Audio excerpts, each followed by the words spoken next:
This morning kind of set the stage for a discussion of traceability of livestock and the importance of it, and some thoughts about what might work going forward and that kind of thing. So this afternoon, this discussion starts to get pretty granular in terms of what we've seen work, and a lot of it's been based on some of the work that we did at the Global Food Traceability Center, and some of them are from other consulting engagements that me or my company have done in the last few years. So I'll skip over the commercial here. If you want to learn more about us, then we can do that. So I want to talk about traceability a little bit more from a systems perspective. So that, again, will kind of repeat a little bit of what we heard this morning. And then really get into the lessons learned from seafood traceability. And in particular, it's going to focus on a couple of the projects that I lightly mentioned this morning, and then talk about next steps. So, you know, we talked about this morning. We've got whole chain traceability as a proven tool in a number of sectors and in a number of other industries, and it is being implemented in the seafood industry to one degree or another. So if you talk to the shrimp guys, you get a different story than if you talk to the fish guys, right? But the driver behind this was really interesting. As we started up the Global Food Traceability Center in Washington, and this was back around 2013, 2014, when we were going through the business case for whether we should open that center or not, we kind of made the assumption that we were going to be talking to livestock guys first. And that turned out to be a false assumption because almost as soon as we went live with the center, which was around September 2013, we started getting phone calls from the fish and seafood folk. And it was clear to us that seafood was really crying out for a solution to the sustainability issues that they were faced with. And to reinforce the point that Greg was making, was that they used the words, not me, they used the words that we can't do sustainability without traceability. And we've come to that conclusion, so therefore we need the Global Food Traceability Center to help us out. And so that was the basis on which the industry decided to move forward. And of course, nothing ever moves smoothly. There were certain sectors of the industry that were more enthusiastic than others, shall we say that. But the key thing that we wanted to get into people's mind is, what the heck are we talking about when we talk about traceability? And so I alluded to this morning in the conversation that in my remarks was, it was first of all important for us to really get crisp on the notion of traceability. And, you know, I really respect Anne this morning when she was talking from the Cattle Identification Agency, you know, because she was talking about kind of the three pillars of information: where is it, what is it, and when did it move. But what we found is that even that, as simplistic as that is, was not crisp enough or clear enough. And so we literally went and started researching all kinds of scholarly articles on what the heck is food traceability. And the best example we could came out of Norway, actually, some studies that they did there. And that is this whole notion of it's the systemic ability to access information. Yeah, you want to have a product associated with it, but it really is all about information. And that turns the thinking on this on its head a little bit, because then what happens is traceability stops being the product that you're looking for and starts becoming the tool that you're going to use, right? So, and then these other pieces of information I reviewed this morning, and for that to happen, for you to be able to access information throughout the entire life cycle of a product, as Greg was pointing out, from the point of catch, well, even before that, you can even start with genetics if you want, but from the point at which it's caught to the point at which it's eaten or thrown away or disposed of in some way, that's the life cycle that you're looking at. So it's really important to kind of bear these key words in mind when you're talking about it. Like, I know that NIAA wants to talk about livestock traceability for animal welfare, and it makes absolute sense. But the bigger vision of this is that you're operating within a food system, and all of the other sectors in the food system are now pursuing traceability. And they're pursuing traceability not for recall purposes and not for animal welfare purposes. Those are important products that they're looking for. What they're really looking for is to make it easier to work with the supply chain. to make the system less complex, to make the system easier to manage and more transparent so that consumers can get information more readily. So that, we can drag this thing that, burns a hole in our pocket around all day and use that as a tool to access the information that we eat. So if I can do that with my car, why can't I do that with my, shrimp cocktail? So we talked about all that other stuff this morning. The characteristics of the system are, get access to all the properties about the food product, not just those verifiable by analysis. And what does that mean? Well, you can verify the analysis so you can get the DNA of the shrimp or the fish or the cattle or whatever. But there are other aspects of this that you can't get by analysis, like where, who, things like that. So you want to have those properties or that data as well. Provide access, okay, so it's important that it be accessible. Now, who gets access? That becomes a legitimate debate, right? And people always take the extreme in these discussions, Well, I'm not going to let everybody see my data. I'm not going to let everybody do this, right? Systemic recording and exchange, so it actually becomes a part of the business practice. That's what that means. Unit identification or a numbering system. And this is something that we've drilled on a few times, and Glenn will appreciate this, I know, but there are numbering systems and standards and all that thing. They're already established. And one of the moves that Canada made that I objected to at the time when we were starting that system up in Canada was that they decided that they were going to create their own numbering system for premises identification. I said, why? GS1's already got one, right? Let's just use it. Well, farmers aren't going to want to belong to GS1. It's expensive and all. I said, you don't have to do that. Do it through an association or something. Figure out some way to defray that cost, right?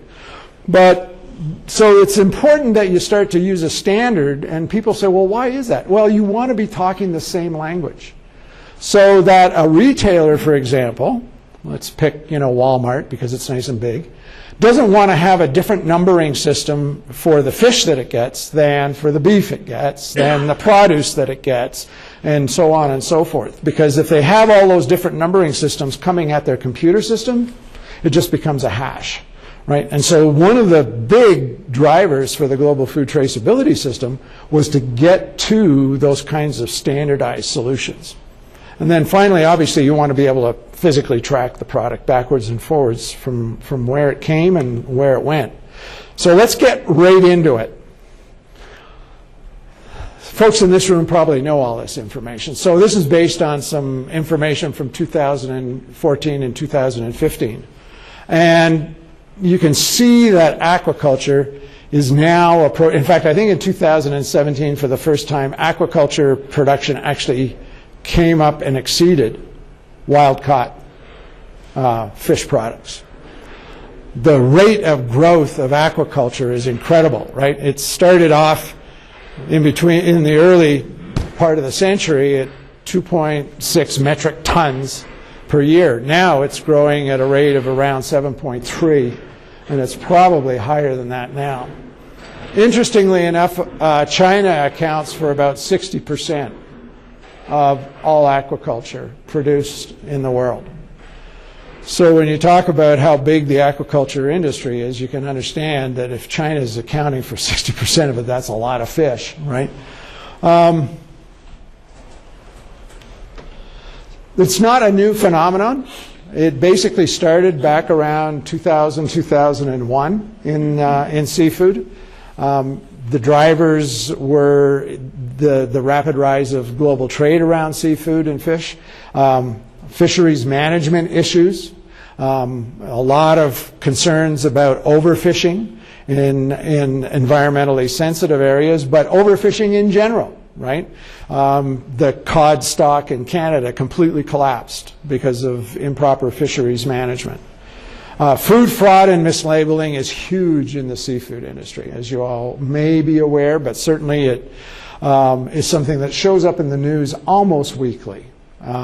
And Oceana, thank you very much, keeps that in front of us all the time. So if those of you who don't know who Oceana is, it's a not-for-profit, kind of along the lines of WWF, and they've made a life work of going around and embarrassing restaurants, retailers, and suppliers by showing how often seafood is fraudulent. In fact, they found in one of their studies that, this is hard to believe, that 80% of the food served in sushi restaurants was not what it said it was. So, good chance when you're eating tuna, it's escalar or something else, right? Foodborne illness, and then there's technology enhancements. So that's one of the reasons why the growth in aquaculture is because the technology has now got to the point where things work really, really well. So when we looked at it, and again, these two projects were part of the Global Food Traceability Center when I was there, is the intent was to understand, first of all, what is traceability doing in the industry right now? And second of all, how could we develop an understanding of what consumers are looking for and how traceability affects their perception of seafood? And then can you build a business case for investing in traceability? And so we had these two projects that were actually running more or less concurrently for a period of about 12 months. And in the one that was looking at the impact on traceability, we really wanted to get into the granular data. And so we looked at 9 seafood value chains around the world from catch to plate. And what we did was we walked up to the retailers. So we talked to Ahold in Netherlands, Tesco in Britain, 2 or 3 retailers here in the United States, Wegmans, H-E-B, and I think it was Kroger. And we basically said, who can we talk to in your organization and who can you lead us to talk to in your supply base? And that's what we did. We just kept leapfrogging backwards through the supply chain until we got to the point of catch, or the point of harvesting in the case of aquaculture. And so we ended up talking with 48 North American, European, Oceania, and Southeast Asian companies. So we physically went to those places.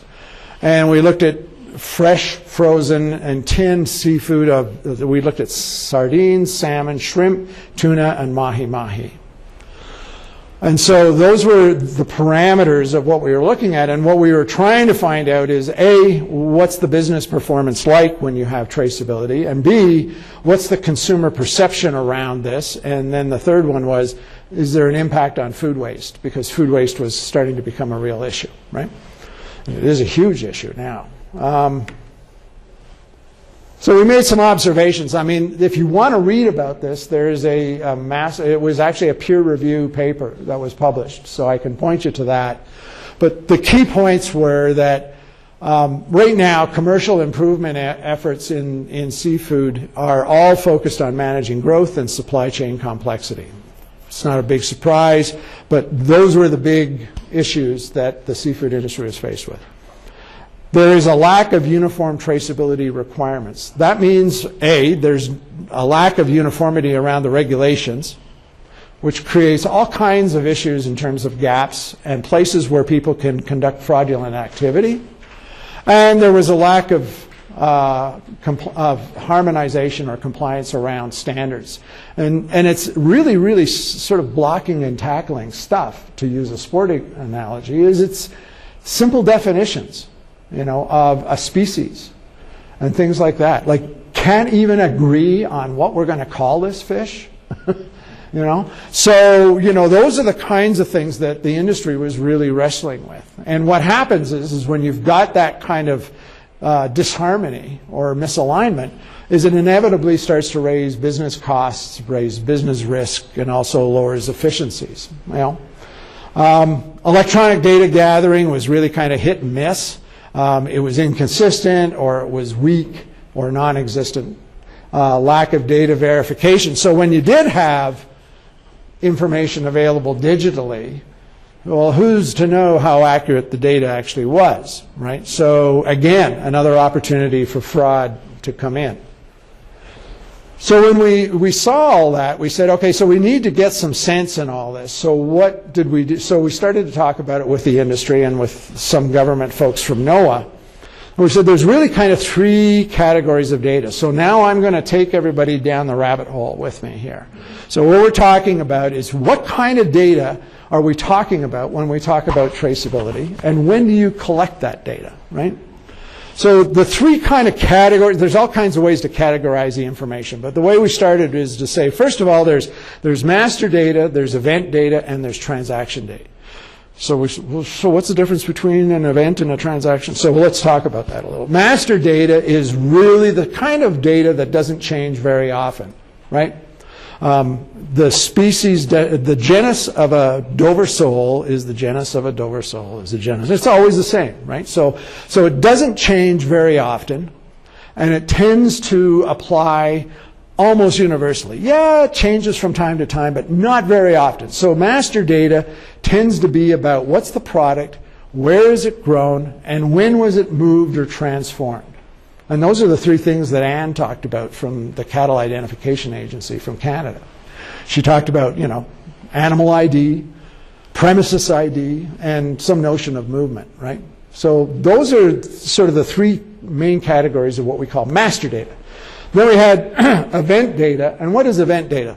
It's usually applies to a business process. So this now starts to get business specific, but it can actually go across an industry. So everybody has to harvest their seafood some way, right? Some of it's caught, some of it's in a pan, and you can harvest. But it has to be harvested. So that's why the categories tend to be fairly predictable.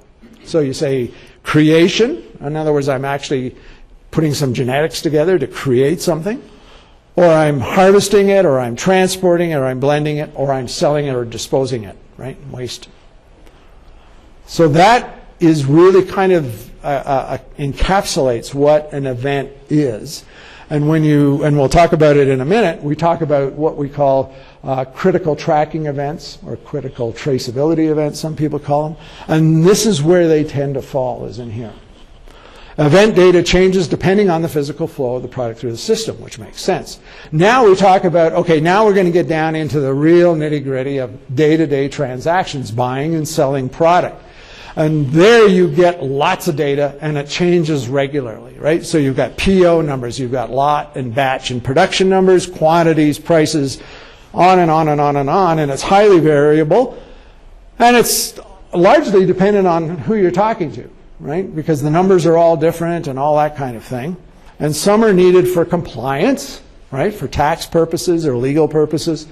And some are just being collected because the business has value in having that information for quality control or customer service or what have you. So which ones are important?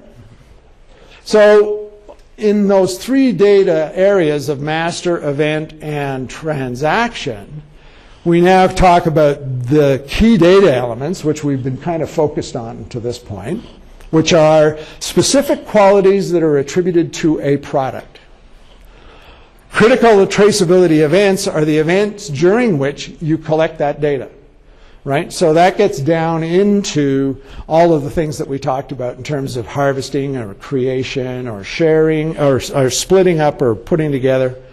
And so critical traceability events or critical tracking events link physical processes to the attribute data of what you're talking about. So you now have a piece of data and it hangs off of some event in your process, right? So what it does is two things. It describes the product and it describes when that happened, right? So examples of critical tracking events are here, and this is in, again, now very focused on seafood. You know, receiving, inventory movement, weighing, assembling, making, picking an order or staging and loading that order, shipping it or transporting it, and consuming and disposing of the product. So those are the notion of events. And then we've talked about data elements, and here's just a sampling of them. I mean, you can go for pages if you want, but these are sort of the key ones that came up again and again and again in the seafood study that we did. So how many are there here? 3, 6, 8. 8 pieces of data. So when somebody says about either, you know, cattle or seafood or whatever, how much data am I going to have to collect? 6 or 8 pieces of data. It's not a lot, right? So this is where it starts to get interesting, and it's really might be hard to see this at the back. So what I've done in this slide is I've said, okay, so here is your very simplified supply chain.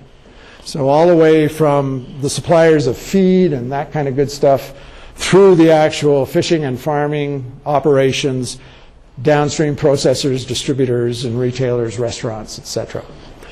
And we say, so what are the critical, and again, we went through these 48 companies. What are the critical tracking events for you for the purpose of traceability? And we got lots and lots of answers, but these were the ones that were in common. So when you look at the actual farm or the fisherman, you say, well, I get an order. I've got an initial order receipt, so that's a critical event. Confirmation of that order is another critical event. Fish preparation, another event. Product pickup, product shipment, disposal waste. Now, does every company do it this way? Maybe not, but the majority of them all had these, and then a bunch more, right? And here are the data elements that were captured during these events. So again, the list actually starts to get quite long, but there are 6 or 7 data elements that are picked up that are critical to traceability. So this is a really, really practical snapshot of an entire supply chain of seafood that says, here are the key times when you have to collect data, and here's the data that's going to be collected at those particular points. Not all of them are going to get collected at every single point, but a lot of them will replicate. And that's why it's important to have a standard so that you're not constantly recreating a lot number as you move down. So a lot number is ABC here, and over here it's 1, 2, 3. Then you got to put some intelligence into the software that says, well, this one equals this one, right? So that's the value of standards, is that once you pick one, everybody uses the same thing. It starts to become a lot more sensible, right? So again, that's just, and if you want to get down into the really nitty-gritty details of all that, it's all in the paper. So,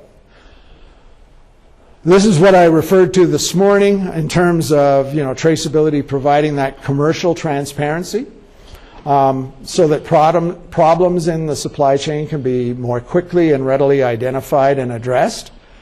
It also helps eliminate some of the causes that drive bad behavior and reinforces some of the things that drive good behavior. I'm talking about fraud now. And if you have this sort of active partner engagement process in place where you have to, if you're going to make traceability work, it'll actually improve your business performance. And that was a key finding with the seafood value chains, that with the 9 seafood value chains we looked at, we graded them on how the financial performance of those individual businesses relative to the others. And what we found was the organizations that were in value chains that were highly integrated and were relatively transparent with each other about traceability information performed the best. And Wegmans was very open. In fact, they went to one of the conferences in Boston with us, and they were very open. They came up on stage and they presented with us, and they said, this is a competitive differentiator for us. This particular issue of traceability allows us to deliver better quality to the consumer, our customers, and it allows us to drive down costs. So we generate more revenue, we drive down our costs, we get more margin. So they're really, really open about this whole idea of linking more closely together than ever before. Don't try and separate yourself. Don't try and protect everything. Try and be as open as possible. Now, you got to earn that trust, obviously, with a retailer like Wegmans. But the whole point that they were making was the more we collaborate, the better we perform.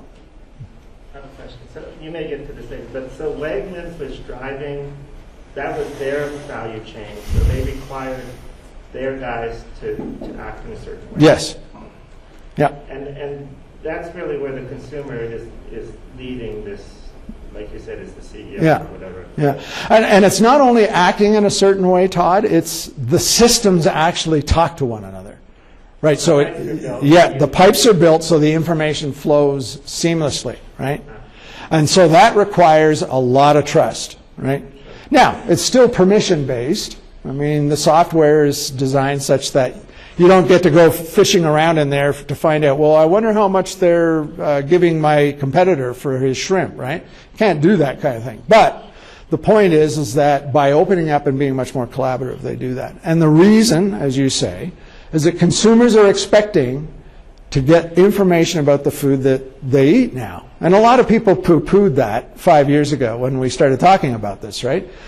Not so much anymore, right? Social media really kind of feeds on this now, right? If something messes up, you're going to pay a price in social media. And, you know, there's all kinds of examples. I mean, there's one going on right now in Canada with Tim Hortons. All right, so suggestions on what could happen next, right? And we're going to talk about this, but, you know, just to kind of get the conversation started. So it sounds as though, I'm just going based on reading the tea leaves, it sounds as though there's a willingness to get engaged now. If we look at the seafood industry, they knew they had big issues with fisheries management, with fraud and mislabeling, and to a lesser degree, some foodborne illness issues. And so they knew that if they didn't do something, it was going to get done to them.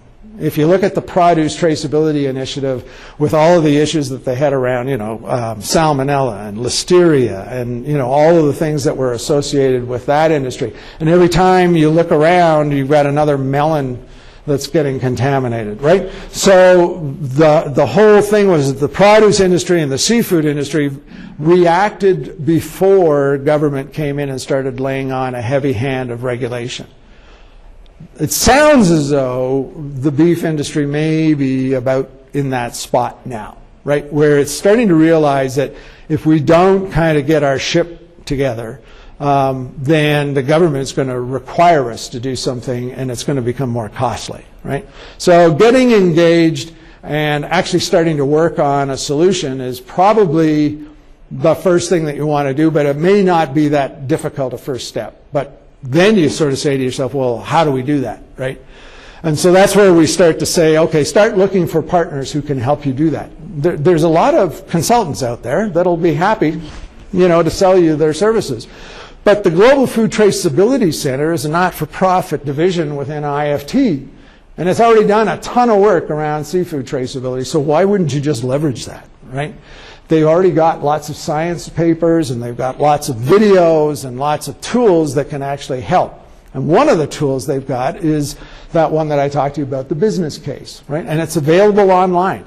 Like you go online and you actually start to fill in the information about your business, and it'll spit out a business case for you on if you're going to invest in a particular kind of traceability tool, and this is what it's going to cost you, here's where you can get the benefits, and here's what the flow of that cash flow is going to look like, right? It'll actually tell you what your business case is for your specific business.